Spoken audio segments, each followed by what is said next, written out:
evening. My name is indeed Arthur Smith, unless there's anybody here from Streatham Tax Office, in which case I'm Daphne Fairfax.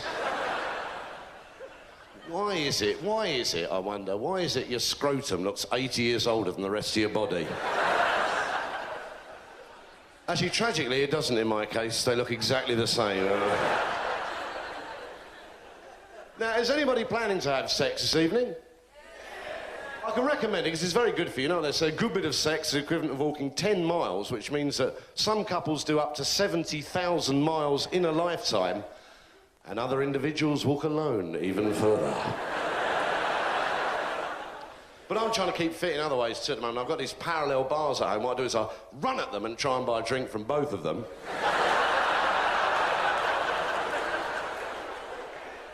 And then I entered a marathon the other day. That was terrible. Chocolate and peanuts all over me knob. Oh, I've been longing to do that joke on screen. But I often wonder when it comes to, you know, sex, what do men and women want from each other? Now, I was reading in a magazine that for a heterosexual woman, the ideal man apparently has the face of Rob Lowe, the body of Daley Thompson, and the bottom of Mick Jagger. Well, what a fucking state that bloke would look, eh? Because he'd be half black, half white, and have an arse that's 20 years older than the rest of his body. Michael Jackson, in fact.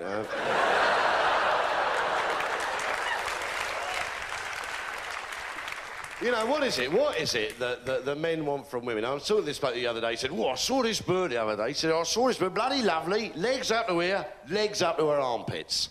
You know, well, call me wacky, all right? Personally speaking, I prefer a woman with a torso. Right?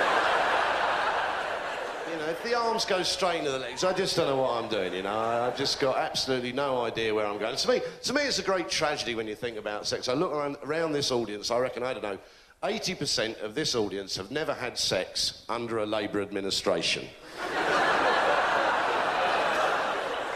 A couple of questions before I introduce the first act. Now, why is it? Now, you know, do you reckon there are enough traffic cones for every student in Britain to have one in their bedroom? And the other one, this is the one that is perplexing me amongst all the many problems of the world. This is the one that worries me. Whatever happened to white dog shit?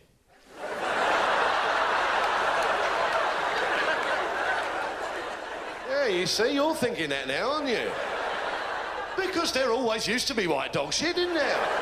When you were a kid, you'd be walking around, there's a bit of white dog shit there. There's another bit there, another bit there. You could see up to 30 or 40 bits of white dog shit in a day. Might have a nibble of that bit there. The only white dog shit you see these days, Leeds United. Well, now, anyway, I'm going to introduce the first act. Mark Thomas! Mark Thomas!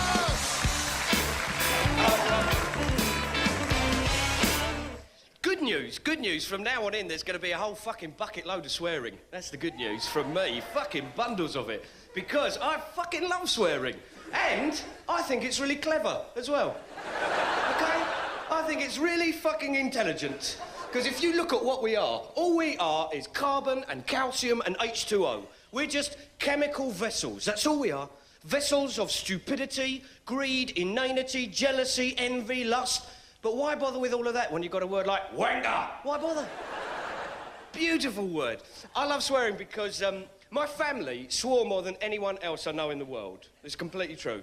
If there's an Olympics for swearing, my mum and dad would be there representing Britain. My dad'd be there doing the fuck part. Fuck!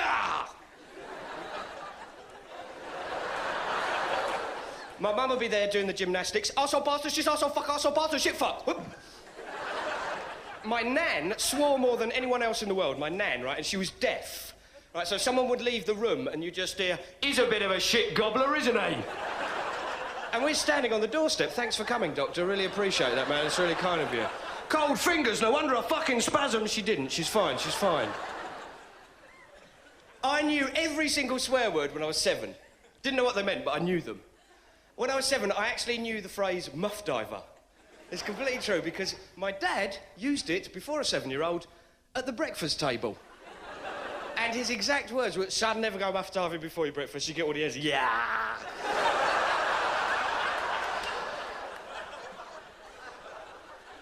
I heard the phrase muff diver and I thought, interesting words. And then I heard my mum go, Colin! And I thought, good words. I love swearing. My favourite swear words are fuck, because that's like the Swiss Army penknife for swearing. You can use it for anything. It's brilliant. You fucked it, you fucker. Fuck it, we'll get another fucking great. Lovely, that's brilliant. Wank. What a wonderful word wank is, because that's got a w and a k, and I'm easily pleased. My favourite word of the whole lot isn't strictly speaking a swear word, though. My favourite word is clit. What a fantastic word.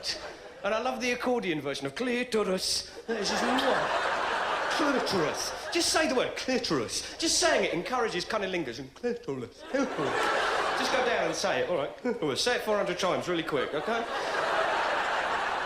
Clitoris is a great word. There should be a Shakespeare character called Clitoris. What ho, my noble lord of Clit? Well met, my Duke of Vulva.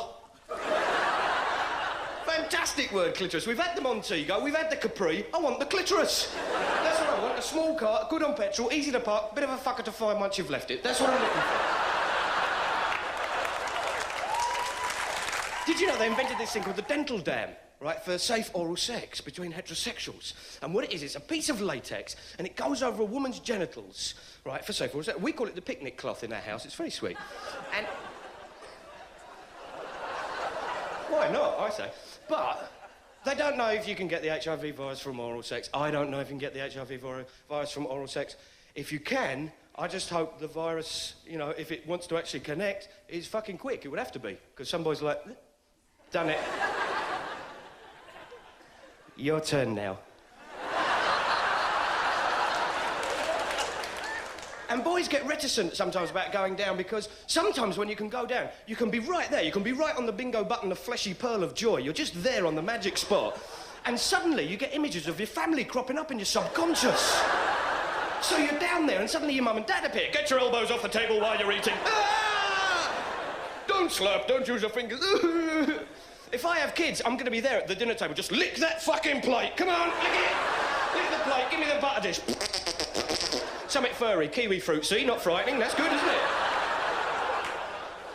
Because I don't think children should grow up with sexual taboos. If I have a son and he's heterosexual and he's going, Dad, I'm going out tonight on a date. All right, son, but what are the 3 golden rules? Oh, kneading slowly with the long strokes, always stimulate the clitoris, and come on, son, come on, son, and a gentleman always goes down first. That's right, son. That's right. Now, I think your mum wants a quick word about nipple stimulation. And while we're on the subject, the trouble with cunnilingus, first of all, getting there, right? Because you've got all these luscious, lovely, labby lips, right? And getting there is like flicking through the paper. Where the fucking hell? What the fuck? Where is it? I want a big bookmark by the clit, right? No, a fridge magnet on it. With just clit. In day-glow letters. So you get, and the thing is, once you hit the button, right? You fucking hit the button, right? And there should be a scout badge for that, shouldn't there? Just a little triangle with a golden tongue or something, you know? And you're down there, and you're just like...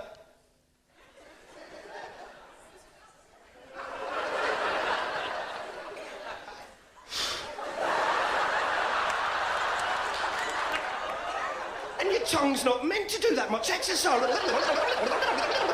It's like a fucking freeform jazz solo down there. I feel like Charlie Parker or something. Did you come? No, but we got a Blue Note recording contract down here. I'll leave you with this. This is my idea of a moral dilemma. And what it is that most blokes at some stage of their life have tried to give themselves a blowjob. There's a lot of denial going on in the room, isn't there? There's probably a few couples going, did you know, fucking know? Did you try? No, let me smell your breath. Piss off, fuck off. The moral dilemma here isn't, right, that you tried. The moral dilemma is if you could actually do it. There's a dilemma. Do you make yourself swallow? What the fuck do you do? Half of you's going, suck it like the bitch that you are, suck it good. And the other half's going, fucking hell, it's going to come out my nose. Do you tell your friends? Do you tell your relatives? Do they regard it as a gift? Every Christmas when the family gather round, Mark, show them what you can do. Oh, fuck. Thanks very much for inviting me tonight. Night, night.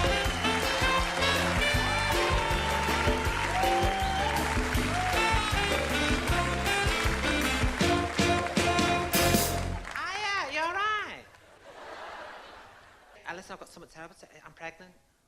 Yeah. And don't ask me who the father is, because I don't know.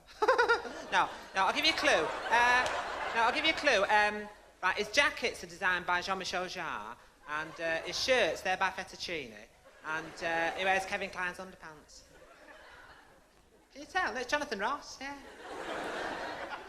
Yeah, he's lovely, Jonathan. He's got class, like me. Yeah. Class is like the clap. You've either got it or you haven't. I've got it, and so has Jonathan.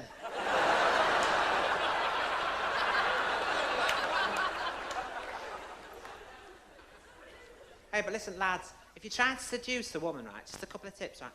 If you take them back to your place, you know, be sophisticated, right, you know, sort of like, you know, put a bit of light music on, you know. Carpenters, something like that, right? Lower the lights, you know. Take your socks off, you know, little things like that makes all the difference, you know. If you nip into the toilet, you know, while you're in there, rinse your knob out in the sink, you know.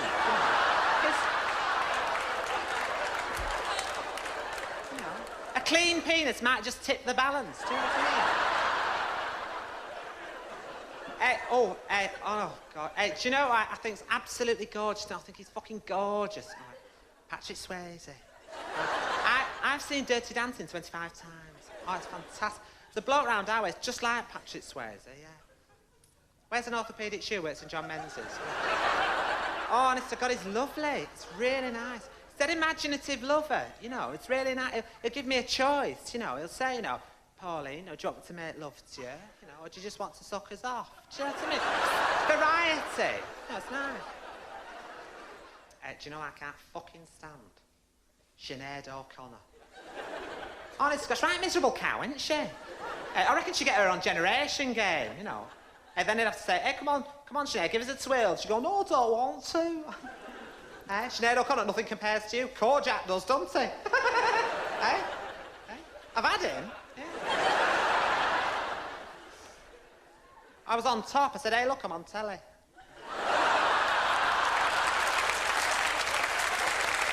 Oh, look what I can't stop. Magenta Divine. Honest to God, she must have... Why don't she wear them fucking sunglasses all the time? Does that Roy Orbison? The one that really takes the fucking biscuit for me is Carol Vorderman. Honest to God, if she'd have been in my class at school, I would have fucking smacked her one. Said, hey, sir, done some sums that are clever. Seen her on Countdown with Richard Whiteley. Oh, yes. I said, come here, Richard, and show us a bit of your...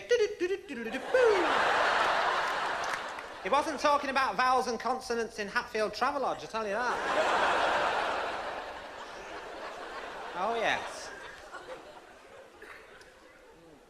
Anyway, listen, I've been trying to sort of branch out a bit, right? And I've written this book. I'm trying to write a novel for Mills and Boon, right? And I've written this novel. This is the first draft. I've got to send it off tomorrow. Right? So see what you reckon about it, right?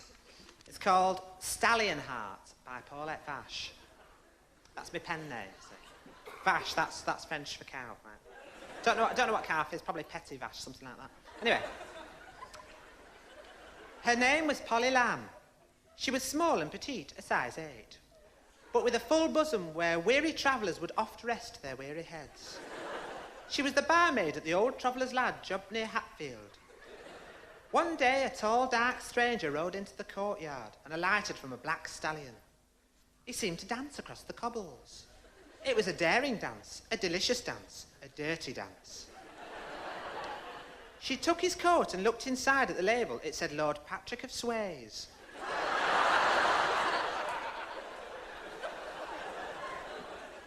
It was made of real cashmere and from Next for Men.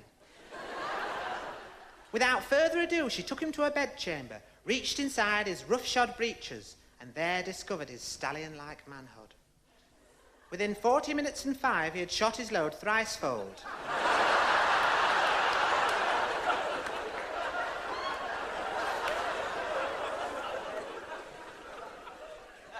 At last, thought Pauline, I've met a man who is dead sophisticated. I will endeavour to get to know him. Anyway, thanks, you've been a fantastic audience. That's all for me. I've got to go now. All right, ta-ta.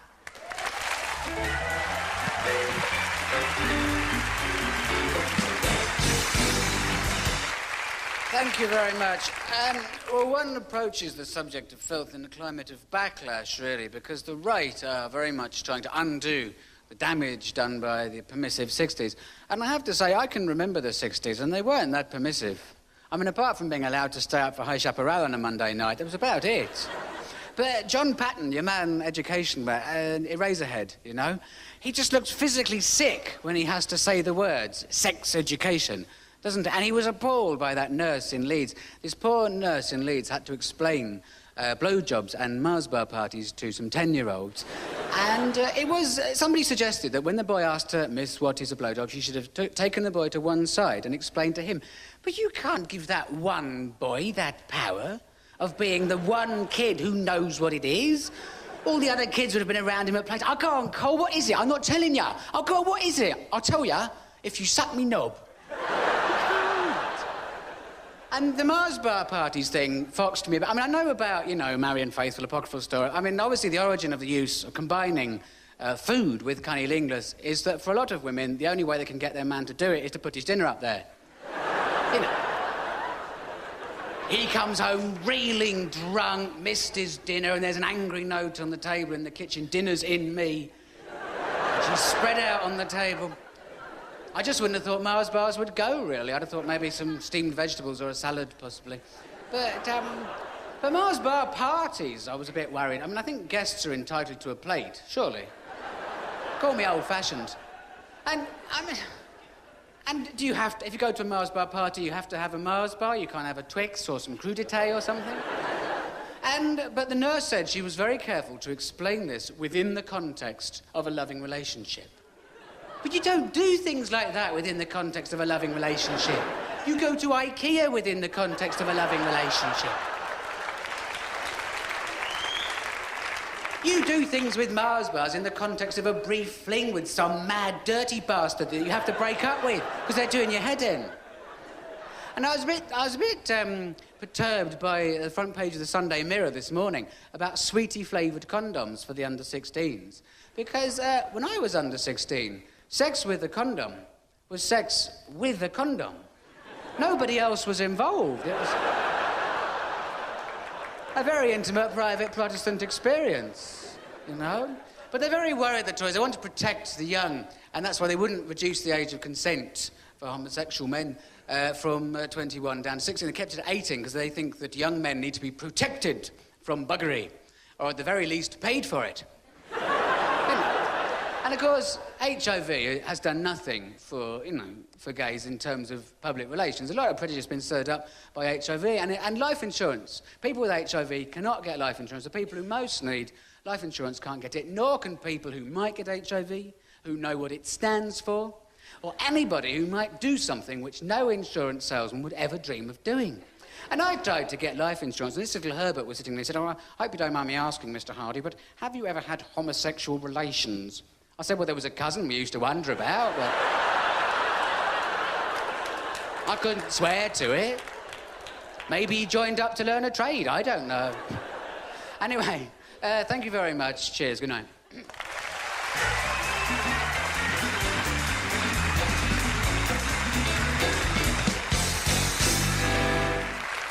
Pleased to be here tonight, ladies and gentlemen. Just want to say, the reason I'm doing this gig, number one, is because there's no censorship involved tonight. They're not going to censor anything we say, not at the moment anyway. And that's brilliant, because I hate censorship. Because I was arguing with my next-door neighbour the other day, right? Because I'm from Walthamstow, and he was a Muslim geezer, right? No, multicultural Walthamstow, you lot. Multicultural Walthamstow. I live next door to some Muslim people. Upstairs I've got African people. Next door I've got Greek Orthodox people, and we all get on very well, thanks very much for asking. Because we all gang up on the Eskimos down the bottom of the fucking garden. Any Eskies in tonight? Any Eskies in? They're fucking wankers, they are. Do you know your Eskimo lives in the coldest country in the world, right? And what do they make their houses out of? Ice. Now, that's just stupid. They've got 147 words for snow and not one for cunnilingus, eh? Eh? Mind you, be fair. If you spent all your days covered in fur smelling of fish, you can have too much of a good thing, but there you go. Like I care. Like I fucking care. I'm arguing with my next door neighbour. I said what you've done to Salman Rushdie is out of order. This is supposed to be a free... Mind you, speaking of Salman Rushdie, have you lot noticed we've seen a lot more of him since he went into hiding? Now, that's fucking weird, isn't it? Because till he started hiding, I didn't know what the cunt looked like. Not a very good hider, is he? And I use the word cunt because I think it's about time you women stopped using our swear words for your private parts, OK? There are swear words. I said, listen, mate, what you've done to Salmon Rushdie is out of order. He said, all right, mate, he said, but here's an interesting point for you. He said, do you know that if you rearrange the letters of Salmon Rushdie, you come up with R, slur man dies? I said, ooh. Well, two can play at that game, mate, because if you rearrange the letters of Nigel Mansell, you come up with a line of Smeg. Or rearrange the letters to Cecil Parkinson, you get old penis in a crack. Kylie Minogue, oh, leaky minge. Yes. Bill Clinton, knob in clit. Kate A.D., eat a dyke. Don't blame me, I never called her Kate. And now we've got a health minister called Virginia Bottomley. I mean, if your name was Virginia, would you marry someone called Bottomley? No. Mind you, it's not a widely known fact that Virginia's maiden name was Cuntington, but there you go. This world's gone mad. It's fucking left me behind. We're living in the sort of country that prints ambulance the wrong way round on the front of an ambulance, huh? Just in case some fucker's driving along, looks in the mirror and goes, here, there's an Eknalubna behind us. What the fuck's one of them then? We're living in a world that's invented the ketchup, the chip with ketchup in the middle for those kids who are too fucking stupid to put it on for themselves. People are starving in the world. Someone's invented a machine that puts ketchup in a chip. Well done, just what we fucking needed. And now we're living in a world that puts wings on panty liners, for fuck's sake. Yeah, to keep them in place, a quick gust of wind, you'll flip over. We don't want wings on panty liners. We want anchors on panty liners. We want grappling hooks on panty liners. We don't want them shifting out of the way. Because my girlfriend, right, she bought one of those ones with the unique dry weave that draws everything up into the towel, yeah? She's only gone and lost her vag up there, hasn't she? We were fucking using that as well. But I'll tell you that, no, we don't. I don't have sex anymore. Giving up sex, because I'll tell you this, I've been living with my woman for 7 years. And when you've been living with someone for 7 years, sex goes out the window. Well, fuck it, I'll do it anyway to make it more interesting, you know what I mean? We were lying in bed together the other night, right? She was picking the blackheads out of my back and I was gobbing up blood into a pair of my old pants. And she said, what sort of fucking deranged mind comes up with this, eh? And she said to me, Ian, because she calls me by my stage name, said, Ian, she said, whatever happened to that handsome, virile man I used to live with, that sexy man who used to make love to me in every room in the flat, used to make love to me on the spin dryer while it was on with an unbalanced load. Right. Yeah. On the rug in front of the telly, hallway, staircase, anywhere, any time of the day. I said, I kicked the fucker out. He wasn't doing his washing up. Why should I stay for that? Yeah. But when she saw I was hurt, she had to admit that although I'm 35 years old, and I know I don't look it. Correct, that was the right thing to say. She had to admit that I can still make love like an 18-year-old. Yes! 35 years old, still doing it like an 18-year-old. Yeah! Get it over with quick, get up the pub, tell your mates about it, know what I mean? I'll tell you this, nowadays, forget the sex, I'd rather play a game of bridge, which is very similar to sex, because if you ain't got a good partner, you need a good hand. Lots of love, look after yourselves, good night.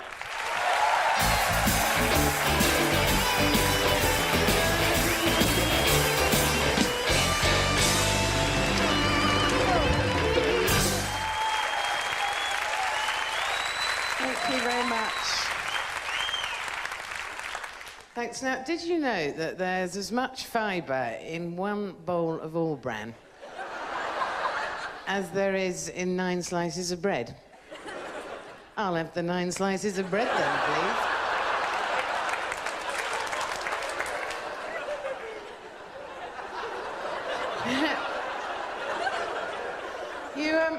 You probably recognise me because I do a bit of modelling in my spare time.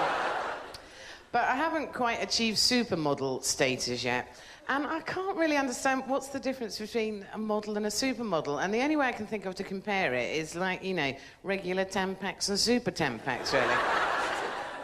And there is a similarity because super Tampax are more expensive and a lot thicker, aren't they? So, some laws have come out recently that have upset me quite a lot, the anti-squatting laws, because I just don't think I can piss standing up, you know.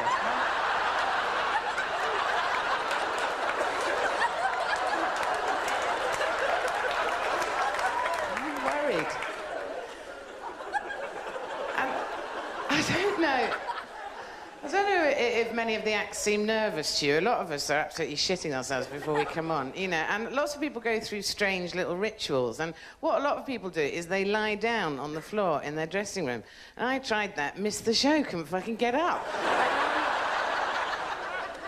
So, we're not going to be trying that again. But one time, actually, that I did lie down for about 4 days was when I was trying to get a femidom in. And it was a bit sad, because there wasn't even a bloke around, you know. I was just practicing, really. I mean, femidoms are a fucking nightmare, aren't they? Who invented them? Was it a bloke? I think it was, probably, wasn't it? Because if you look at it, you know, condoms were the one contraceptive left that men had to manage on their own, weren't they? Oh, no, we can't manage that. Can you make some for the girls, please? And they did. Not so much female condoms, more Tesco's carrier bags, from what I can make out. But, you know, what a fucking nightmare if one of those falls out of your handbag in the pub. Oh, it's all right, I'm just off on a ballooning weekend.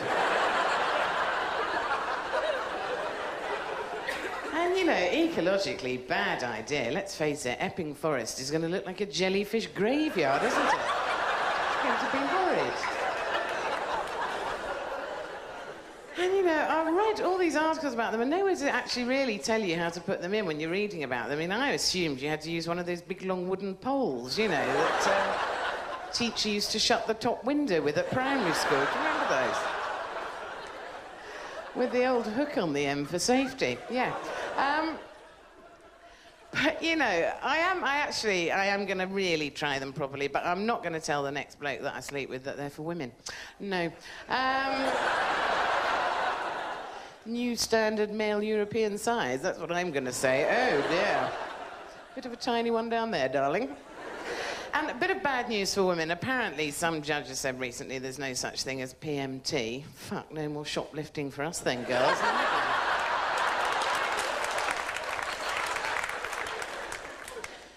And I just want to talk to you briefly about the 2 shittest films that have come out of America in the last year. The first one, Indecent Proposal. Did anyone go and see that? Bollocks, did they? You know, the one where Robert Redford offers Demi Moore £1 million to sleep with him. And the advert over here to make you go and see it was great, because at the end it said, "What would you do?" Oh, I don't know.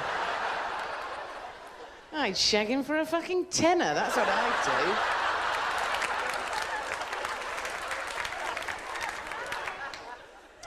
But,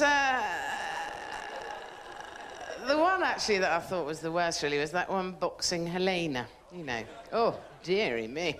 And I didn't actually go and see it, and if you didn't, it was basically about a woman that got her arms and legs chopped off and at some point or other was put in a box for some reason.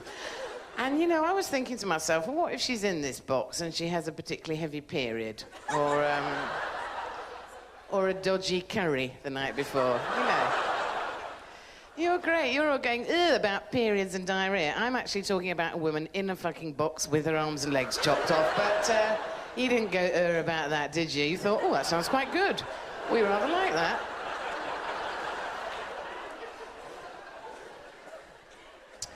Now, you might have worked out that I'm a bit crap at seducing people, because I am, really. But, you know, I think no sexy underwear in my size, really. The nearest you get to sexy underwear is basically something without a length of tarpaulin in the gusset, you know. So, I have to have a lot of sexual fantasies, and my favourite one is smearing my naked body with chocolate and cream and then just being left on my own to eat it, really.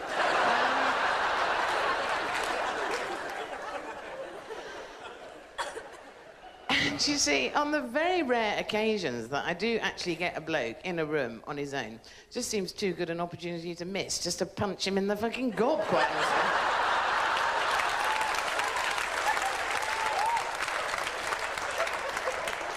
honestly. Waves of hate from the men, hurrah. Now, I have to just finish off, because I know that I've done sort of stuff orientated towards the women, so I have to finish off on something for the boys. Hey, boys, let's talk periods, shall we? I think so. Because, you see, a lot of women don't like periods. I love them. I think they're fucking brilliant. Because I managed to get out of netball at school by having a period for 6.5 years. And, periods enable me to indulge in my very favourite hobby of lying on my bed whining quite a lot. And, they can be so useful, can't they? Particularly, for example, if you know someone who lives next door who you can't stand, who's got a white sofa.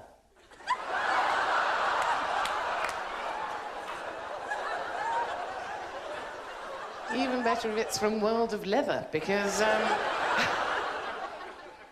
No, but let's face it, the best thing about periods, I think, is the fact that people are so embarrassed about them. Periods, that's horrible. No. And what they do is they use a selection of very strange little euphemisms so they don't have to say, I've got my period. And among my favourites are, I've got the painters and decorators in.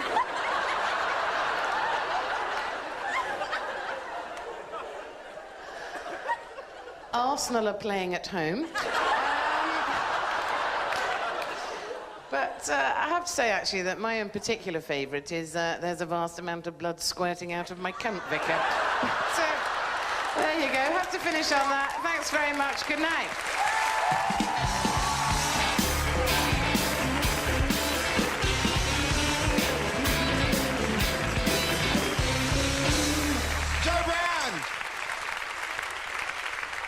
Me and Joe, actually, a few years ago, me and Joe went on holiday together. And because we're in showbiz, we went to Norfolk for a week.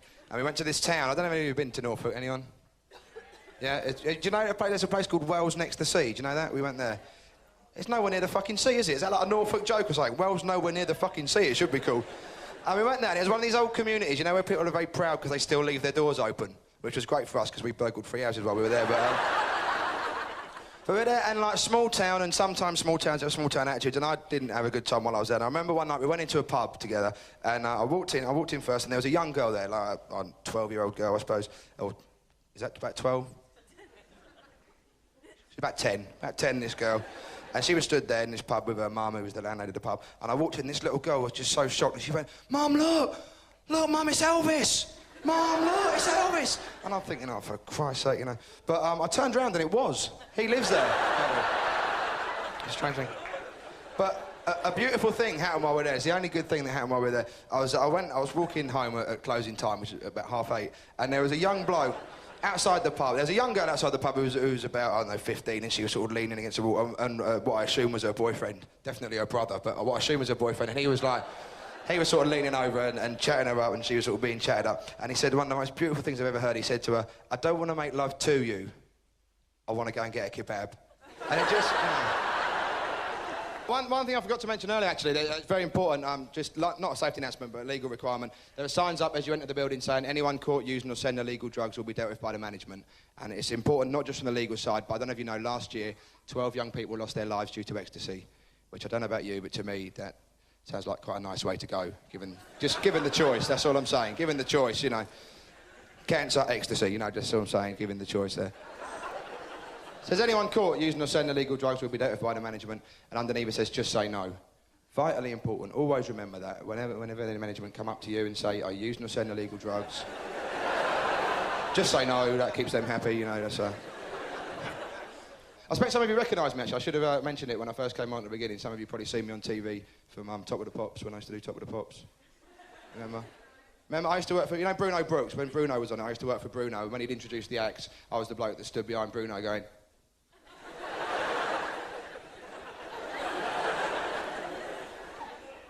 Time now for an act that was a real thrill for me, because one of my favourite acts, ladies and gentlemen, Raw Sex!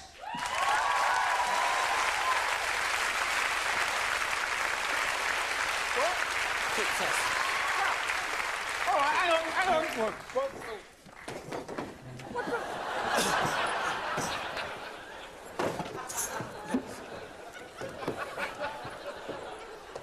When the fuck you sort this out?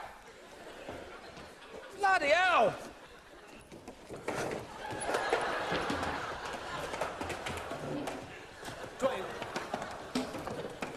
Yes! Some of these people on this stage have looked a right fucking state, haven't they? I reckon that bloke was a drag act earlier. I'll tell you what, though. What? It's better up here, isn't it? It's much better. It doesn't smell. It smells down there. No, it does actually. It smells up here now. That's odd, isn't it? Well, good evening, ladies and gentlemen. We are Raw Sex. Ken Bishop, my stepson Dwayne. Hello. That's about as far as the sexual content in our act goes, the name Raw Sex. We'd like to play a bit of music, though. Although, talking of sex... Hey? Of course, Barbara Streisand's in town this week. She is. She is, the foxy kitten. Babs is in town. It's her birthday today. You've shagged her, haven't you? You've been there. You love her. There's no need for that. You love her. Anyway, we'd like to pay tribute to Babs by performing a song that was actually written for her by Charles Aznavour. What? I'm sure it was.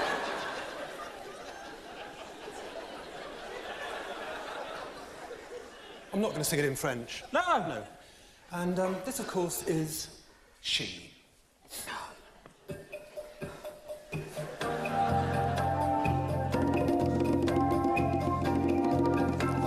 She may be the face I can't forget. A trace of pleasure or regret. Maybe my treasure or the price I have to pay. I go. She. Maybe the chill that summer brings. Maybe the chill that autumn things. All right, hello. Maybe 100 different things within the measure of a day. She, I think I've pulled. may be the beauty or the beast, maybe the famine or the feast. I'm not in this, may am I? turn each day into I have nothing to do with a this. heaven or a hell. What a waste of fucking She time. may be the mirror of my dreams. She may be a smile reflected in a Barbra stream. Streisand, biggest nose. She may not be what in show business. she may seem within the shell of her shell.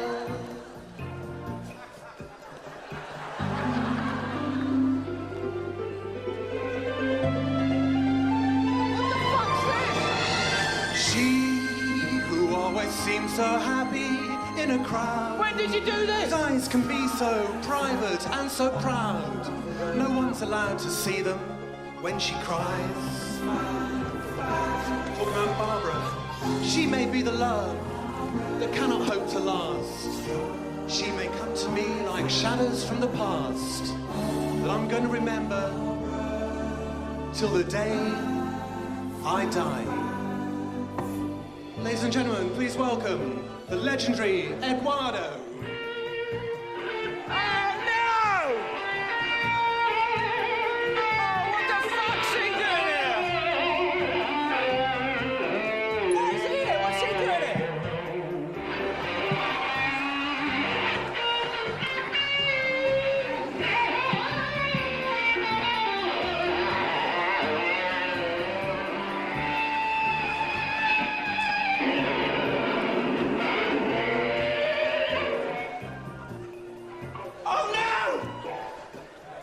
She may be the reason I survive, the one wherefore I'm alive, the one I care for through the rough and ready years.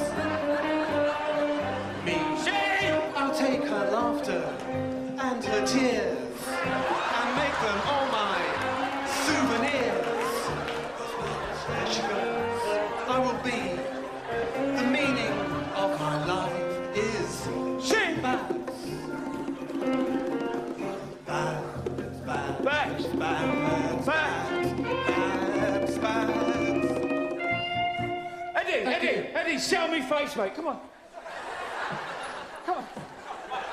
Thank you very much.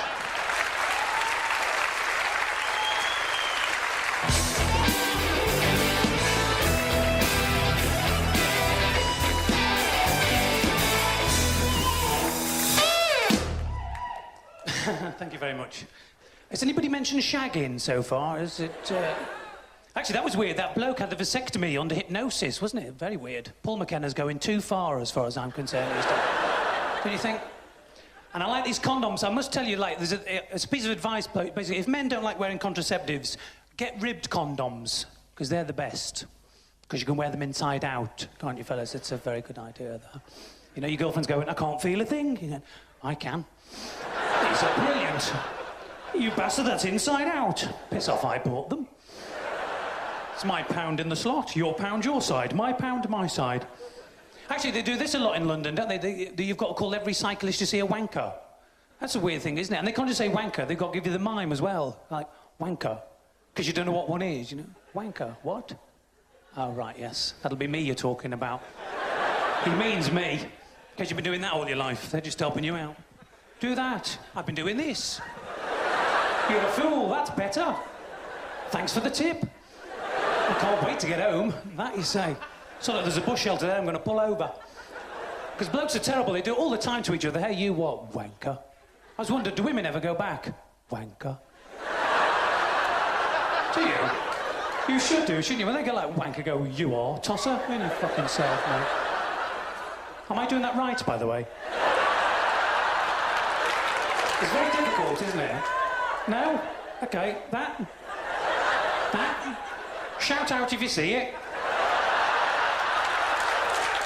I'm actually running out of fingers at this point, so, I don't know. All right, maybe not. Actually, on the same subject, I have been asked to point out, a lot of people don't know this, and they've asked me to point out that really hurts. A lot of people don't know that. A lot of people think, that is really nice, and it's bloody not, so stop it. You know who you are. You know when we go, ah! That's not joy. That's pain. I know we pull the same face, it's very confusing. It's cool. Fucking hell. Yes, I am quite good, aren't I? No. I think I'm never going to walk again. And apparently, fellas, if you go, is that your clitoris? That hurts them as well, so there we go. Is that it? Yes! Spot on! Now scrape me off the ceiling, bastard. Well, don't do that then.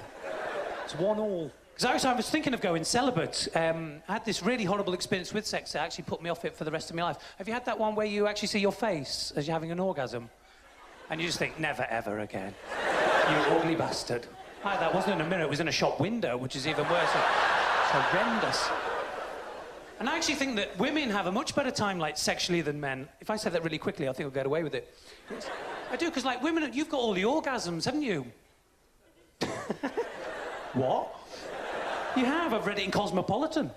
You're entitled to as many orgasms as you like. Men fear Cosmopolitan coming out. You think, what the fuck are they going to make us do this month? You're like, oh, have you seen the front cover? Yeah, yoghurt. Oh, don't even like yoghurt on its own. So, I mean, we're all for most things, but, like, you know, Petit Falou's quite nice, I don't know. And women have got all the best noises sexually, haven't you? You've got, like, seagull noises and everything, haven't you? Yeah, seagull noises, they are. They're lovely. What have men got? Bloody warthog breaking cover. We've got the shit end of the stick on the noise front, don't we? It's like, I'm coming! Ha-ha! Oh. Oh. That's not attractive. Like, you noisy sod that was right in my ear. And men's bodies, we got too much hair on our backsides, eh? I just think women are being so polite not to mention that fact. I can't imagine you getting off on it. No. Can't imagine a woman looking at her boyfriend when he starts naked, except for his socks, obviously. His blue ones to there. Trying to look dangerous in the bedroom. And it all goes horribly wrong when he drops his contact lens. It's so bloody hell, where's that gone? Damn. First there's no toilet paper, now I've dropped my fucking contact lens. Just can't imagine a woman going, I love that man, you know? He's so horny. Ladies and gentlemen, thanks for listening to me. Have a good night. Take it easy. Good night. Thank you.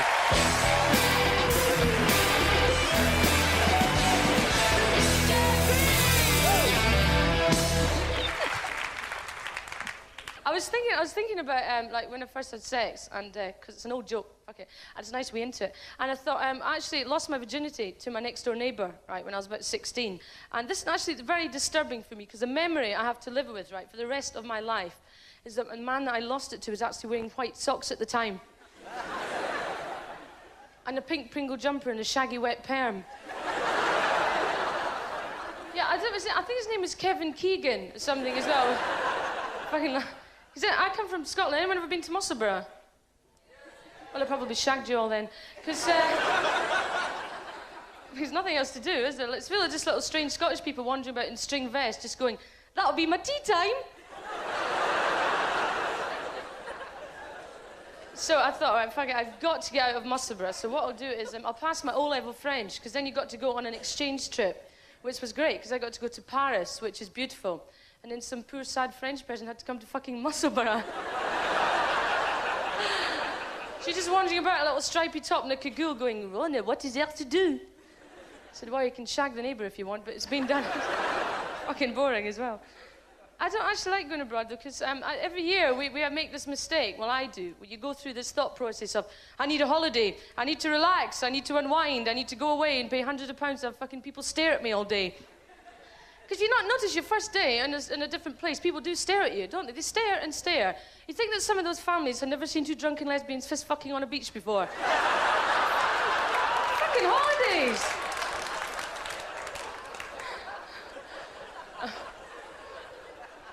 I wasn't going to do that. I'm not a lesbian all the time, right? Just sometimes when it suits me. Because, and I'm not going out with anyone anyway, because my girlfriend actually left me and went back to her old boyfriend. Yeah, because he's got a bigger penis than I do. And he doesn't have to carry his about in a plastic bag either, which is a... I don't believe I said that. But that's true. If you're a woman and you go on holiday, and this is true, you do actually have to endure a certain amount of dreadful chat-up from men abroad, don't you? You do. Because it's pretty bad here. But in some places like Spain, there are actually some men, right? And they learn 6 or 7 words in English. And they think if they just repeat them to you, and it doesn't have to be in the right order or interesting or anything, that they'll just get a fucking shag, you know? And so obviously, you know when strangers come up to you and they say, well, they'll say to me, oh, you come from Edinburgh, there's a festival. That's interesting, isn't it? Yeah, fucking great. So I went to Mallorca, working class, right? And I was sitting on... to get a tan. I feel the weight of that. Fucking. So I had to sit... I was sitting there, right, reading, which is a clear indication that I don't want to talk to anyone, right? And the Spanish man comes up. This is true. Very original introductory chat-up line. And he just says, you like to read? I said, yes, I do like to read, and I come from Edinburgh, there's a festival, right, so fuck off. And he's still there, isn't he, trying to bore the tits of me. So I'm coming out, you know, when you're coming out the sea and you're on holiday and you're topless, you don't want to talk to a stranger, really, do you? So he's standing there, and this time he goes, ha-ha, the sea is good. And I think, right, I'm going to just teach him the most offensive words completely out of context, because you can't understand anything I'm saying. You just smile like a girly and go, no, it's a bit cuntish, actually. Yes, that's right, lots of labia around your head today. I also told him that minging pish flaps was a really friendly expression. Enjoy the rest of the show, everybody. I really love the crowd. Thanks very much. Good night.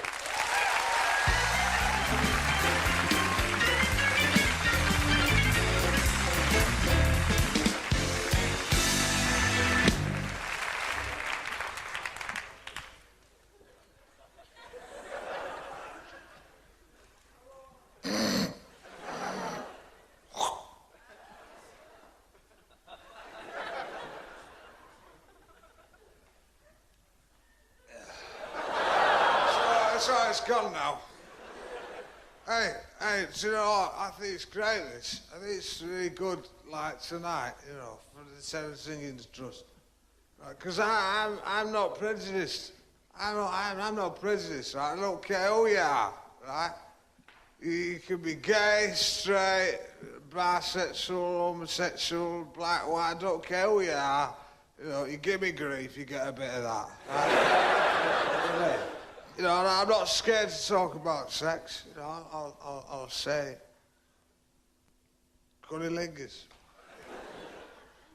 See, I'm fucking shouting, cunnilingus! See? Don't know what it fucking means, what I'm saying. You know, I know, you know, it's not how women are on the outside. That's not important, you know, it's how they are on the inside of us, how they are as a human being. And the personality, you know. And if they've got big tits, that's a bonus. You know? Yeah, but you got to be very careful when you bring them back to your house, like, because if you're both pissed, you got You've got to be careful. So what I do is I get him to sign a contract. See, a sexual contract. This is what she has to sign, right? She's going to have sex with me. Right. I, being of sound mind and not a bad body, right, agree to have a shag with Mr. Paul Calf, right? On his settee, stroke, back of car, right? On my back, on top, and doggy. And any other positions to be mutually agreed. Right? And this is a good bit, right? In the small print of where I also agree, right, that when Paul has come, stroke, passed out, to sleep on the wet patch. See? But hey, a quick, word for the lads, right? Seduction, right? It's an art form. Right? You can't just say, hello, darling, fancy a shag. You know what I mean? You got to say, please. You got to sweet talk 'em, you know. Hello, what's your name? My name's Paul. Do you fancy a shag? Please. You know what I mean? You know what I mean? Got to be sophisticated. And don't, for fuck's sake, don't forget the name. Don't forget the name. Write it down, if you have to. On the back, if need be. I was keeping felt tip pen by the bed, you know, just in case. You know, talk to them. When having sex, talk to each other. You know, I'd be polite. Say, you know, would you tickle my balls, please? You know, would you like me to suck your tits? Start a dialogue. Do you know what I mean? But I'm still missing my girlfriend, Julie. She's pissed off. But I've written her this letter to try and get her back, right? See if you reckon this will do the trick. Right? So I've written a letter to her, right? Dear Julie, I can't stop thinking about you. We had some good times and some bad times. Remember when I was sick in the back of that taxi and he threw us out in the middle of the Peak District at 2 o'clock in the morning in the pouring rain and all we had was half a can of lager? And there were bad times as well. Like when we didn't have any lager at all. Yesterday I found your boob tube in the boot of the Cortina. I remember the last time you wore it. It was that night I was set upon by 5 students and I fucking leathered the lot of them. Why can't it always be like that? I'll never forget that look on your face that night shagging in the back of my car. I wish it had been me. I want you to know I will change. I'm trying to give up 2 of my worst habits, smoking and masturbation. Which I'm finding difficult as I'm a 20-a-day man and I smoke like a chimney. I don't do shit. Hey, do you know, I remember the last time I had sex with Julie. I was about to come, right? I was right on coming. She said, Paul, don't come. Don't think of Esther Hansen. I shot me fucking load. Still, that's life, eh? Thanks very much, you've been lovely. Good night.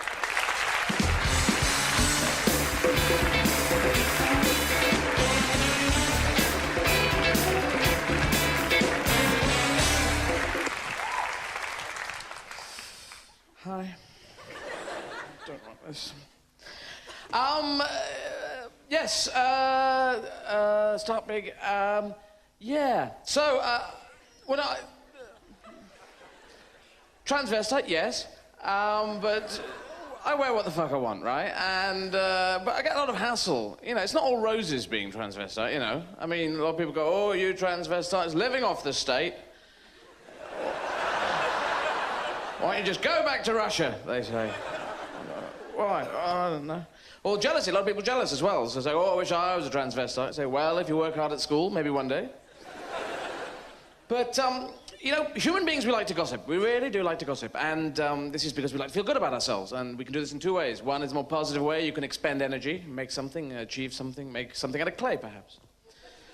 You know, lumber clay and, you know, you've seen the people on the telly do that. And it's amazing. It's so 2 fingers, ornate vase, 50 quid tar. You know, that... It looks really piss easy, doesn't it? But you know it's not that easy. You know that, you should never try and do this in order to chat someone up. Never pretend you can make things out of clay. Never say, watch me, I bet I'm fucking good at this. Well, there's a cat factory in 14th century Burundi. Fancy a shag? That's not going to work. So anyway, that's the more positive method of feeling good about yourself. Well, the second way is gossiping. And you always do negative gossip. It's never positive. It's always, have you heard about so-and-so? Oh, everyone hates them. And they really smell at the moment, and they live in a ditch. Yes.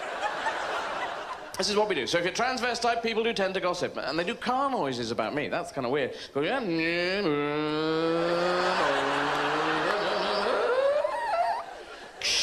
Car crash. Do get a certain amount of stick. They're from, usually from dickhead men in the streets. Usually dickhead men. And, yeah, they hang out in groups of 5. And I've worked this out because they have a fifth of a personality each. So they... they just hang out. They go, oh, it's bloke in a dress, bloke in a dress. Hey, bloke in a dress. Bloke in a... I told him, yeah. But they do this to women, too. I mean, women just walk around, oi, darling, oi, darling. I told her. I'm not sure what, but, I think with women it's bizarre. I think there's some idea there's a chat up in there. Oh, darling, you and me, you and me, you and me. I think if a woman ever did turn around and said, OK, let's go now, that would totally freak them out. They'd go, oh, she said yes. She said fucking yes. I'm not expecting yes. What do I do? Because you can't go out with someone like that. You say, what do you want to eat? They go, hey, ah. Big ones. Yeah. But fear is very interesting because, coming out is a really scary thing, and I had to deal with fear in your head, and it's all in your head. It's not out there. It's actually in your head. This is the interesting thing. And I tend to go towards things that really scare me, not any fucking thing, like leaping off a cliff onto a spike. That scares me, but I don't tend to... don't tend to approach that so much. But I've also noticed people react to me in fucking weird ways. Like, sometimes you go to a news agency, lots of people come in, just lots of people, and they have a certain reaction to people who come in. Oh, I don't know, people looking a bit mean, they go, oh, is this going to be, they're going to nick the till, what's going on? But if a bloke coming in makeup, then I've seen it, they sometimes melt in front of me because I come in and they go, and the signal goes through to the brain, and the brain goes, no information on this. No information, no information, no information, all around fucking no information. And then they start coming up with get all the toffee crisps out the back, quick. Toffee crisps. Sellotape all the newspapers together. What do you want? And I've got to act really quickly, and I just say, I want a bag of crisps. I've got money. And they go, what, you want crisps? I thought you want a shag crisps. That's very strange. So anyway, my point is, if you are, yes, do come out. It's much more positive. Coming out is a great thing, and that's why I did it. But on a lighter note, today it's very good. The concert's happening today, and it's very positive because today is National Oral Sex Day, as you all know, and it was great. There was a march today down Whitehall. Everyone marching down there saying, "What do we want?"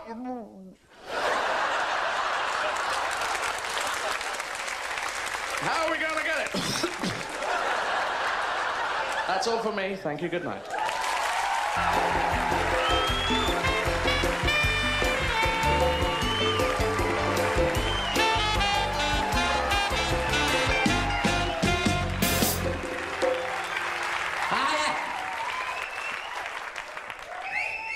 Thank you. Yes, this is a genuine Versace. Yes. 24.99 East Street, Marcus. If you want one, fucking get one of your own. Do you know, I'm getting a cold, and I'm coming here tonight coming at 2 o'clock this afternoon, felt like shit.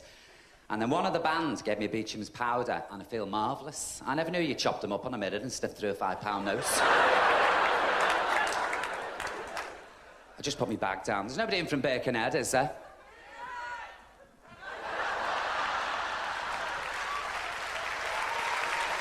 You know what they're like? They have magnets and fishing rods, and you see your handbag slide off the stage like a dollop of snot on a lavatory tile. Next thing you know, your family allowance is pissed up the wall. I had the standard Catholic sex education. Nothing. Fuck all. But it's not exactly true. My mother sat me down and she said, do you know the man's? I said, She said, and you know the woman's? I said, what, own? Weekly? What? She said, no. My mother, when she wants to talk about something she doesn't understand, she mutters, so you say to her, how's your mate? She'll go, oh, she's not well. So what's up with her? She'll go, Or she'll say, do you know those 2 women up the road who live together? I say, yeah. She'll, They're the what? I was 24 before I discovered a gay woman wasn't called that. Yeah. You go, and my mother went on a coach trip, I'd say, what was York like? She'd say, oh, the toilets were beautiful. Or if she went in a restaurant, I'd say, what was it like? She'd say, ooh, should have seen the toilets. All those years as my mother was a cottage queen and I never knew. Fucking hell, it just shows you. Just shows you. Anyway, I must read this out to you.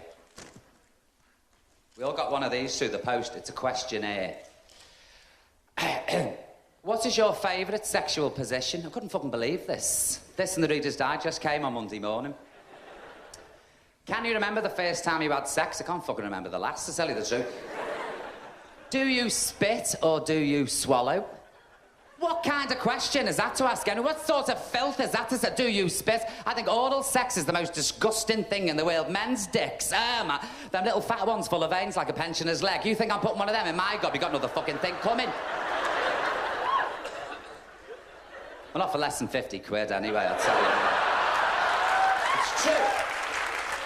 I don't know what God was thinking about when he made the reproductive organ, because the woman's isn't much better, is it? It looks like a tomcat with its throat cut. Have you seen it? Ooh, and then balls hanging like 2 used tea bags swinging off your chin. It's so fucking uncomfortable lying there with 2 big hairy thighs either side of your face. You can't even get your gob open, you're like a goldfish. You're blowing air in instead of sucking. And as for hump in the mouth, you know what I mean? It was like a vitamin E capsule exploding. Oh. I've only ever done it once. That was by mistake. You sat in the bed going... You're turning green, the sweat's running off you like a glass blower's arse. He's taking ages getting dressed, smiling at you. So it's like a cup of coffee, you go,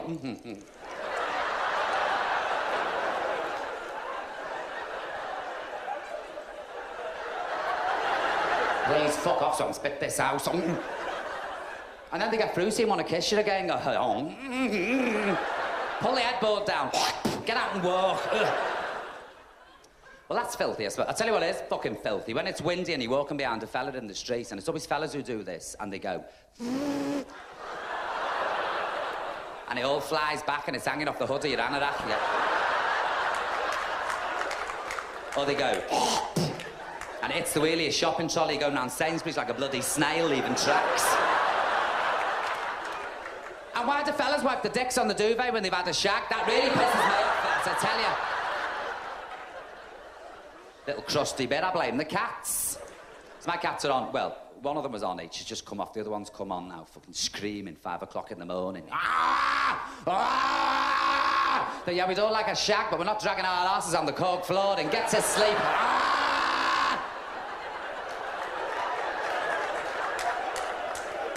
I'm sat on the couch trying to eat me dinner and they come in backside first. This hole like a white knuckle ride at Alton Towers. Your sausage is sucked off the plate. All the peas go individually. Your spuds fly off, you're hanging off the arm of the couch, your flip-flops are beating fuck out the soles of your feet, the curtains are stiff. Jesus Christ, and when they get on your knee and this... all your fillings are being moved. But the neighbours thought it was me, you know, when I was embarrassed. So I'd had enough this night, because I was angst, because I'm not in the Valium anymore. They took my office, and the halcyon, fucking bastards. I want Prozac, but he won't give it me. And so I got up and I put a rubber glove on. I don't recommend this for anybody at home. A marigold, full-length evening glove, and went in the kitchen, and they're there writhing by the bin. And I went, shut up. How do you explain in Casualty, 5 o'clock in the morning, a Persian cat hanging off the end of your hands? Hey. Should have seen me getting on the bus. I should pretend it was my handbag. Oh, yes. I hope you've enjoyed your night. Thank you very much for coming. See you later. Ta-ra.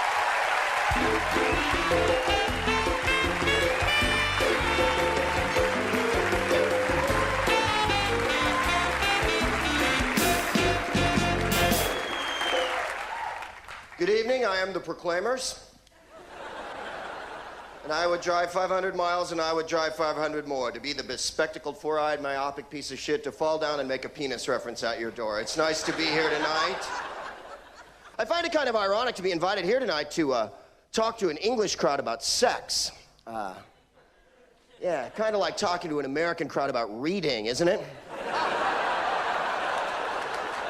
Yeah, well, America's crap too. Of fucking course it is. Why do you think I'm here? I could be in San Francisco in the sun right now, but I made a choice. I picked London in the spring. Hoo-ha. Actually, I'll tell you the reason why I came here. I just wanted to come to a country where I'm really good looking. That's why I came here, ladies and gentlemen.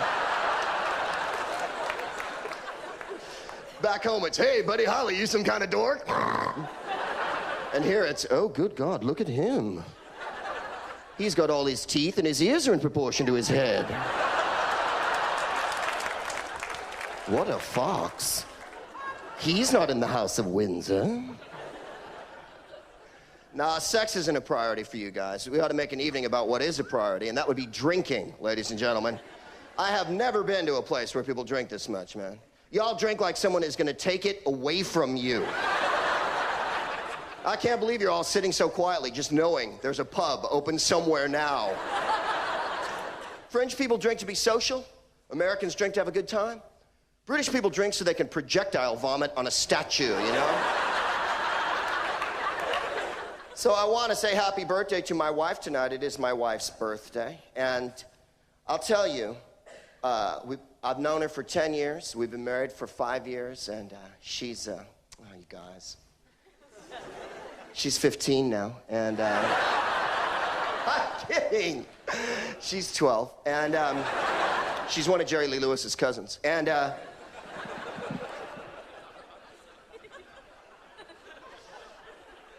well, I don't know if this happens to you at your house, but this happened to me the other night. Well, I'm watching the game on TV, right? And my wife is yelling at me from the other end of the house through the whole fucking game. Now, I'm trying to watch the game. She's like, Greg, come here. I'm like, what? Greg, come here. It's really important. Greg, what is it, Jennifer? Greg, you got to come here. It's really important. I go all the way to the other end of the house. Greg, look what the cat's doing.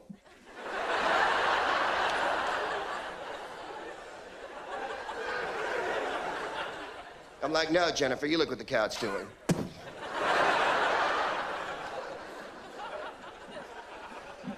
So we came up with a little compromise at my abode, which is that from now on, during the game, she's only allowed to say one phrase. Now, before you think I'm some sort of big macho, dickhead, huge pizza-sized nipple asshole guy, I want you to know that I had to make some compromises, too. For instance, during sex now, I have to say, or squeal like a pig, rather. My pain is your pleasure, mighty mistress of darkness. So,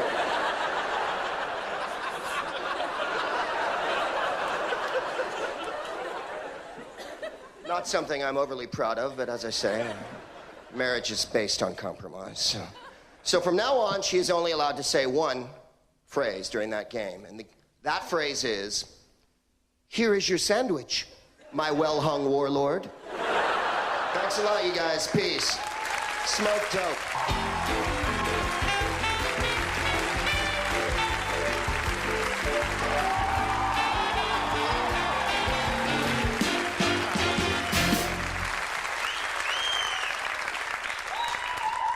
Thank you. I feel a bit of a fool, actually. I've got very bad handwriting, and I looked in my diary this morning, and I seem to have written Felch benefit. So, not very right on, is it? Thought I was coming to some kind of felching convention. Brought my own straw with me. They asked for filth, and I thought I'd oblige. I'm actually here to play a game called Sticky Members with you, if you're willing for a shilling. And I can't go any further without my pianist and constant companion. Would you welcome the very lovely Russell Cherney?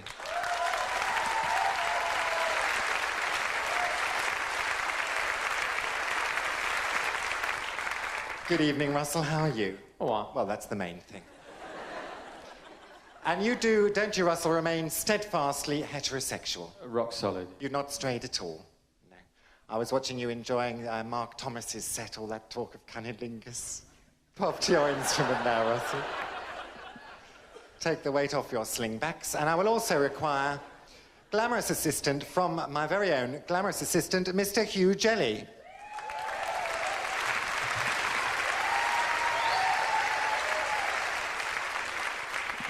Hello, Hugh, how are you? I'm very well, sir, thank you. Do you like my outfit, Hugh? Yes, it's breathtaking. Does it remind you of anybody? Cilla Black. Thank you.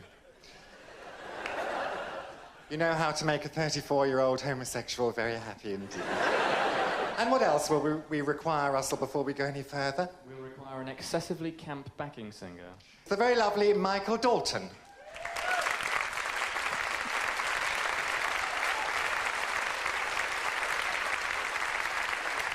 Are you wearing any makeup this evening? Yeah, just a touch, yes. Maybelline? No, it's actually Outdoor Girl. And you're an outdoor girl, are you, Michael? When the mood takes me. And the fleet's in. Anyway, Hugh, would you like to tell everyone what exactly is going to happen now? Yes, in a few moments' time, Mr. Clary will come amongst you. Yes, he will. And select 2 lucky couples to join us up here on stage to play Sticky Members. Indeed, and I'm looking for couples of any description. You may be a straight couple or a gay couple. You could be an old age pensioner couple or an underage couple. It really doesn't matter as long as you're coupling. And you probably will miss a bit of this up the top there, but quel dommage. Is this a perm here? Is that a perm? I think it might be, yes. Yes. Nasty. What do you do for a living? For my sins insurance, I'm afraid. All right. Never mind.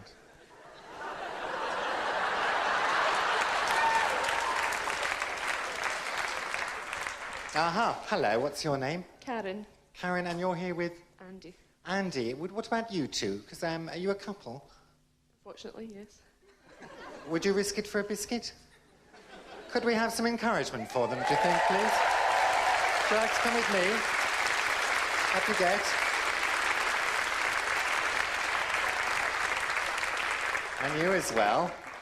Off you go. Just go around there to the corner of the stage and Mr. Jelly will make you feel at home. Now, hello. What's your name? Angus. Angus. Is that fake tan or is that natural? It's natural. And who are you here with this person here? Nigel. Nigel, are you a couple? Do you qualify? Would you be willing? Could I persuade you? Could we have some encouragement? Come with me then. Leave your things behind.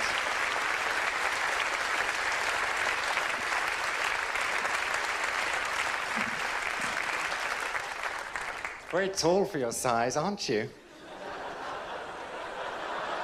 Now, I'll have a chat with you two first. I'll just move you there. In the gingham shirt. It's strange, isn't it? But this is our heterosexual couple. I've forgotten your name. Karen. And I've forgotten your name. Andy. Andy, what do you do, Andy? I'm a tax collector. Tax collector? You take a point away, please, Hugh. And how long have you two been a couple? About a year and a half. A year and a half. Where did you meet? Work. Work.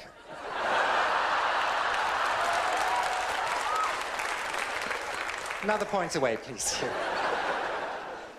Just let your arms hang loosely by the side. That's my advice, Angus. Do you have any pets? No, I don't. No. Lovely. Over there you go. Come here. You're Angus, aren't you? That's right, Angus and... Nigel. Nigel, how long have you two been a couple? 8 months. 8 months. And where did you meet Nigel, Angus? Backstreet. I said, well, who spoke to who first? Can you remember? I think he spoke to me first. What did he say? Would you like a white wine? Sorry? Would you like a white wine? Would you like a white wine? Hardly backstreet talk, is it? You sure he said wine? Possibly. Give them an extra point, would you please, Hugh? Would you like to join your partner? Would you like to sit yourself down there, Andy? There's nothing to worry about. And Angus, you sit yourself down there. We're going to pop your partners into a kind of soundproof booth now and wire them up with a Walkman. They'll actually be listening to a Roger Whittaker live album. So you will see the occasional expression of ecstasy flit across their face. Would you like to step in a little bit closer, keeping your legs wide apart like that as you do so? Are you all right so far? Fine, thank you. Would you like someone to hold your hair out of your face for you? Could I say the word Alice Band? My questions, please, Hugh. First question for you. What colour underwear is your partner wearing? Checked. Checked? Yeah. That's not actually a colour as far as I'm aware. Checked. Sorry? Blue checked. Blue checked. Are they boxers or are they Y fronts? Boxers. Blue check boxer shorts. Try saying that with a saveloy in your mouth. What about your partner? What colour underwear is he wearing? White. White. Just plain? Just plain white, yes. Are they Y fronts? Yes. Plain white Y fronts. Lovely. Clean on today? I'd expect so, yes. Were you attracted to your partner because of A, his larger-than-life personality, B, his larger-than-life pay packet, or C, his larger-than-life penis? Well, let's go for C. You're going for the penis. I understand.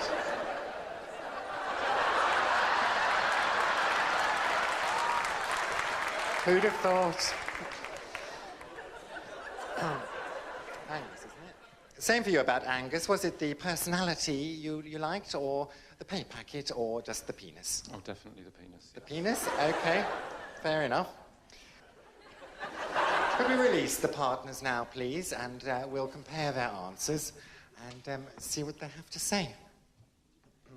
Come over here, why don't you? Let's rejoin your partner. And you as well. And could we have the gags, please? Would you mind slipping that over you so that you can't cheat at all? That's actually a gag there, okay? Sure you've seen one of those before.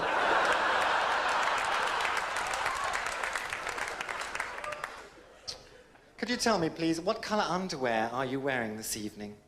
Green. Green? And what sort of pattern is that? I think it's check. Green check. Boxers or Y fronts? Boxers. OK, well, we were actually told blue, so I'll have to give you half a mark there, OK? Same question for you. What have you got underneath these extra long leg jeans you're wearing? White. No, they're sort of boxers. Boxers. Shorts. Sorry? White shorts. White shorts. Now, well, I'll have to give you half a point as well. Doesn't he look funny? Do you think your partner was attracted to you because of your larger-than-life personality, your larger-than-life pay packet, or your larger-than-life penis? Did you hear the question? Personality, pay packet, or penis? Pay packet. Sadly, no. It was the penis that we were told about. Same for you. Was it personality back there in Backstreet 8 long months ago? Pay packet or penis? I'm going to be modest and say penis. Is the right answer. Full marks there. Could we have the scores now, please, Hugh? Yes, indeed. The scores so far, the straight couple have -1.5. And the Nancy boy couple have 3.5! Well, commiserations to you. And congratulations to you. It's funny how things work out, isn't it? But in this strange show business world where we live, you all get more or less the same prizes. Here they are. Russell, would you like to give them a Filth T-shirt each and some flowers? We can't send you away without giving you both a Fanny the Wonder Dog statuette. Thank you very much. Our two lovely couples.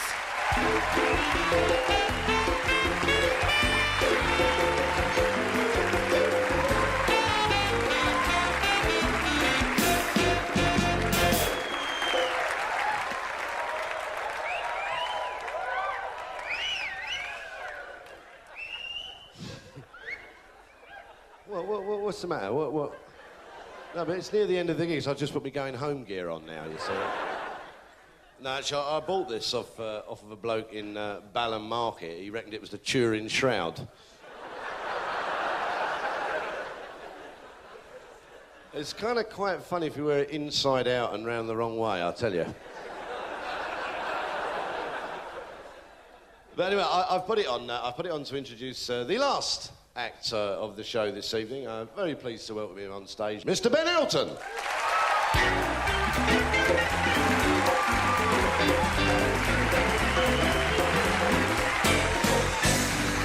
Thank you very much indeed. Obviously, the entire evening's been gags about shagging. People are going to be a bit sick of it, probably been put off. It's safe is sex a lot. You never want to do it again after this evening.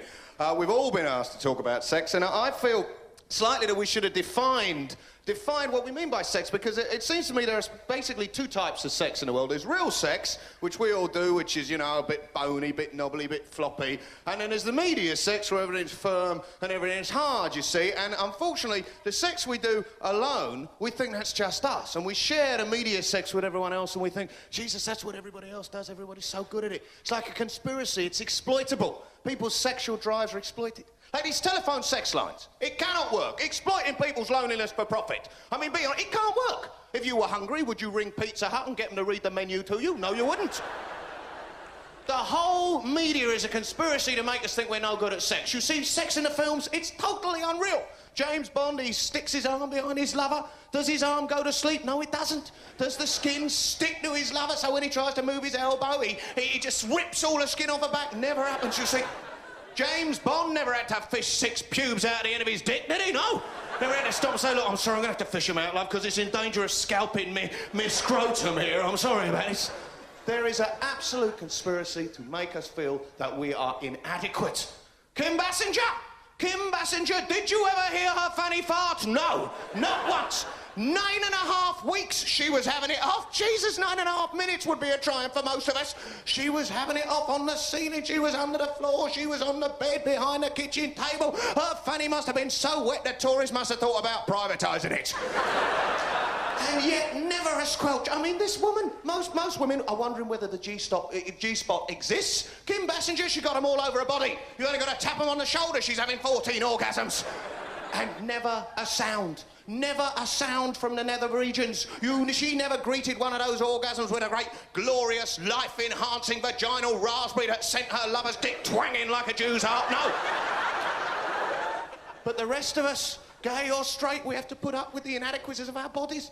I mean, fanny farts are a fact of heterosexual love. But it's a surprise the first time you hear one, you know. You're making her love, everything's fine, oh, it's so beautiful, so, you know, what's it? So was that you? No, it wasn't me. It wasn't fucking me. There's a burglar in the room. People are not taught what to expect. They're going to therapists saying every time I have it off, there's this flatulent peeping Tom hiding in the room. People don't like to say, Mum, every time it goes like that, your mum says, thank God there's somebody else who does it. Must run in our family or something. Fanny's running? No, I don't think I'll go with that. I mean, nobody is prepared for the truth about their bodies because we see the movies, we see the magazines. In the movies, dicks have 20/20 vision, do they not? They always know where to go. They slip in without a problem. They don't even have to stop snogging. It just, oh, and it's in, no problem at all. I mean, what, do they use a funnel? Is this how it's done? No. It's none of that probing around for Tom Cruise, is it? None of that, oh, down a bit, up a bit, down, no, nearly, no, not there, wrong fucking hole, get out of there! No, in it goes. And once it's in, it stays in. No dick ever comes out mid-shag in the movies, no. No matter how far the bum gets pulled back, the dick is still in. It must be 6 feet long. They're like telescopes, these dicks. The rest of it, you go, oh, beautiful, beautiful. Oh, no, it's come out. Doesn't matter, put it back. I can't fucking find a hole. Oh, dear. Out it comes, and always at the climactic moment. You're just about to, because beautiful, the best shag you ever won. 2, out it comes, you bash it into your lover's thigh, it bends double and stabs you in the stomach. And you never see that in the movies. We are taught to believe that there are no juices to sexuality. in the films. No. I mean, these Sharon Stone, she has it off in Sliver. She has it off in Basic Instinct. Not a sound, not a damp back. She never has to roll over into a puddle full of cold spunk, does she? Never happens. She never has the conversation with Michael Douglas about who's going to sleep in a wet patch. No. Not for Sharon Stone, but for the rest of us, we have to do it, you know? You're making love, everything is so beautiful, you're finished, you're rolling over, nodding off. Maybe this is a straight relationship, maybe you're saying, nodding off, and you think, is she asleep yet? Can I risk a fart? You know what I mean? Because you should retain some mystery in a relationship, ladies and gentlemen, you know? A lot of lads think you've been going out for a few months, you go, oh, have a whiff of that, love, what did I have for dinner? No. It doesn't go down well, you've got to be discreet. You've got to ease it out. 3 or 4 separate sections, that's what you got to... She says, I felt that. So you're wondering, is she asleep? She's not. She says, get some bulk paper, will you? Get lots. You say, oh, bloody hell, can't it wait till morning? We'll wash the sheets on Friday. She says, get some bloody bulk paper. It's all dribbling down into my bum. You see, we are all victims. And I know that this is a funny evening and we're all trying to have a good time, but I want to get serious for one moment, ladies and gentlemen. I want to bring up a subject. They asked me not to because it's a bit heavy. Baywatch, okay? No, it's a serious subject. Baywatch? Those women on Baywatch, oh, they're strong women, all positive stereotypes. Yes, they save lives, they're strong. Not a single pubic hair amongst them. Bald, every single one. Kojak crutches, the lot of them. What do they do with all the pubes they must tear out of those poor women on Baywatch? They could stuff a mattress the size of California by now. I mean, it must be like a torture chamber in makeup every morning. Yeah, next crutch, let's rip them out. There we go. Tear them out. I mean, these costumes they wear, you've got room for about 1 pube behind that, haven't you? I mean, it's just if you weighted it and dragged it out so it was straight... I mean, fair enough, ladies, if they're growing down to your knees, then blonde the last 6 inches. But don't tear them out of your vulva, for God's sake. This is unreal. These smooth little fannies. I mean, no chicken skin or little pock marks like most women have. No, no, no. Smooth. They've been sanded down, these fannies. Let's buff the next muff. Here we go. You can eat your dinner off it. I mean, come on, a bit of reality. These women are lifesavers. You'd think they'd have room on the team for one big old Bertha who didn't give a fuck growing out of her crotch. But no. There's a man on the set with a magnifying glass saying there's a pubic hair on this woman, get her off the set. That's un-American. I want a juvenile fanny there. I want a prepubescent fanny. I mean, what are young women meant to make of this? I mean, what are they doing? They're watching it at home at 5:30 on a Saturday afternoon. They think there's something wrong. They're thinking, oh, my God, mine are already escaping out of my knickers and down my leg. Mum, I am the Yeti woman. My name's Ben Elton. Good night.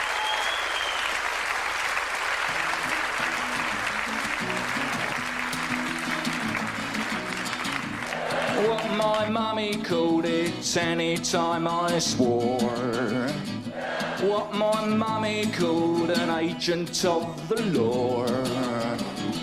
What good boys and girls do not ask Father Christmas for. Filth.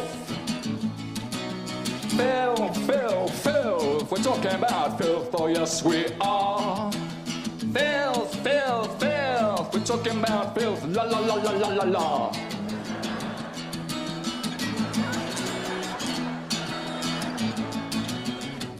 I asked my closest friend what filth meant to her. She said my bedroom and my habits were can be subjective and the subject of a jest. One person's can be another doggy's point of interest. Filth, filth, we're talking about filth, oh yes we are. Filth, filth, filth, occasionally Eric Cantona is a filthy footballer. Au revoir.